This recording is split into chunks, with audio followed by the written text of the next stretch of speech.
maybe you should think about taking a little vacation. What? What? Man, I wish that Frank Gorshin were still alive today to have a campy acting duel with Nicolas Cage. Jesse Shade here for Awfully Good Movies on behalf of the JoBlo YouTube network. And while on-screen black superheroes may be more plentiful than ever today, writer, director, actor Robert Townsend deserves his props for kicking that door open a mere 32 years ago as the Meteor Man, a meekly mannered school teacher in an underprivileged black neighborhood who, with the help of a meteor from space, is turned into an all-powerful superhero who must stop a blonde-haired gang of drug dealers from harassing his fellow neighbors, as played by an all-star cast of pure black talent, ranging from the late great James Earl Jones and Luther Vandross to the sadly still very much alive Bill Cosby, but the thankfully still very much alive Sinbad, also a young Terrence Howard. And while the results may not be perfect, it is a deserving cult classic among black nerds who got to see themselves up on screen long before either of the Black Panthers. So let us pay our appreciations to the Meteor Man for saving our cinemas in this super heroic episode of Awfully Good Movies.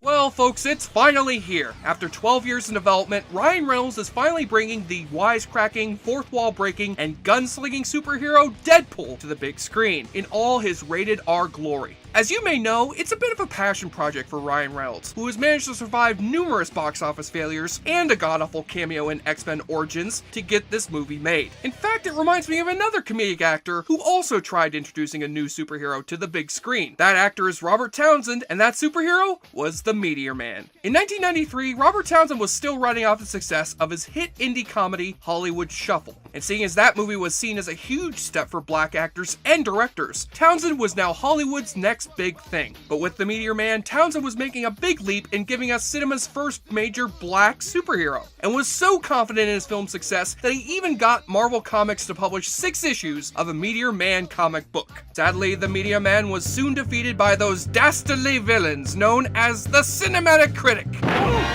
and the Money Machine.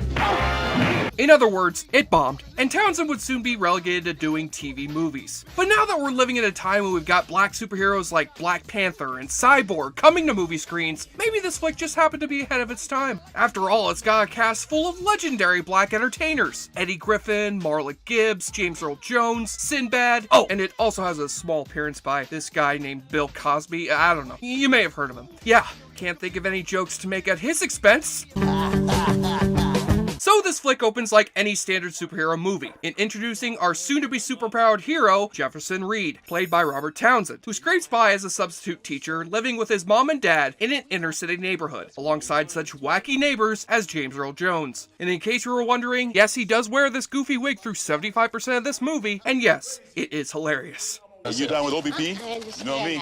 Jefferson is dismayed to see his students and neighbors being constantly terrorized by the gang controlling his neighborhood, known as the Golden Lords. And you know this gang means business. They've got Don Cheadle and Tommy Tiny Lister in their crew, they have the same hairstyle as Wesley Snipes in Demolition Man, and they have a fucking pet tiger. Did the Warriors have a pet tiger? They did not. Fucking pussies. Jefferson comes across the gang one night in a dark alleyway and successfully escapes, but soon finds himself facing down a radioactive meteor flying at him from space. And now comes the triumphant part of the film where our hero finds himself gaining superpowers and vowing to use these— Holy fucking Christ! Well, this scene is soul-piercingly terrifying. Did they have David Cronenberg come in as a fucking guest director?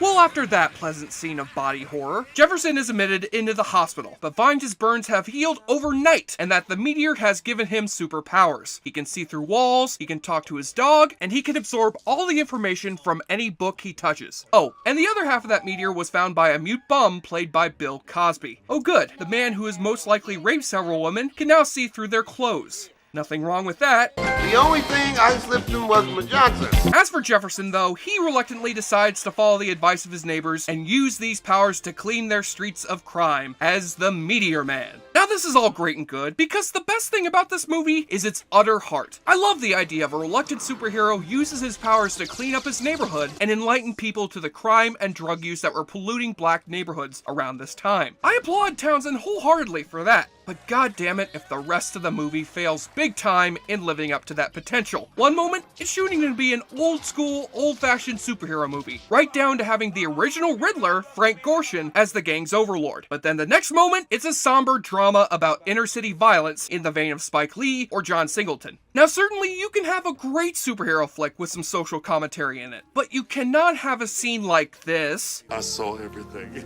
This is never gonna happen again. And a scene like this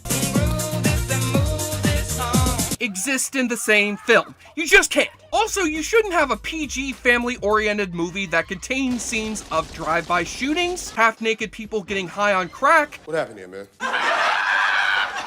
And a fucking dog getting murdered.